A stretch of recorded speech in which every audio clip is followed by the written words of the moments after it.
तर आज आपण आलो आहोत निसर्गाचा एक अद्भुत चमत्कार बघण्यासाठी कर्नाटक राज्यातील याना या गावी। गोकर्णापासून जवळजवळ 50 किलोमीटर अंतरावर असलेल्या याना या ठिकाणी आपण आलेलो आहोत आणि हे समोर बघताय ते आहे भैरवेश्वर शिखर।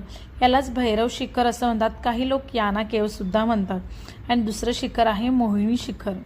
आणि ही दोन्ही शिखरं जवळजवळ 2700 मिलियन वर्ष जुनी आहेत। आणि ही दोन्ही शिखरं कशी बनली यामागे एक पौराणिक कथा आहे। तर पौराणिक कथेनुसार असं म्हटलं जातं की एक भस्मासूर नावाचा राक्षस असतो आणि या राक्षसींनी महादेवाची तपश्चर्या करून वरदान मिळवलेलं असतं की ज्याच्या कोणाच्या मस्तकावर तो हात ठेवेल ती व्यक्ती भस्म होऊन जाईल। आणि एकदा भस्मासुराच्या मनात येतं की ज्यांनी आपल्याला वरदान दिला म्हणजे महादेव, तर त्यांच्याच मस्तकावर आपण हात ठेवावा आणि त्याला भस्म करून टाकावं। ही गोष्ट जेव्हा पार्वती मातेला कळते तेव्हा पार्वती माता आणि सर्व देवगण विष्णूजींकडे जातात आणि विष्णूजी यावर उपाय म्हणून मोहिनीचं रूप धारण करतात। भस्मासूर मोहिनीच्या रूपाला घायाळ होतो बघून आणि तेव्हा मोहिनी त्याला म्हणते की जर तुला मला प्राप्त करायचं असेल तर तुला मी जसं नृत्य करते तसं नृत्य करावं लागेल।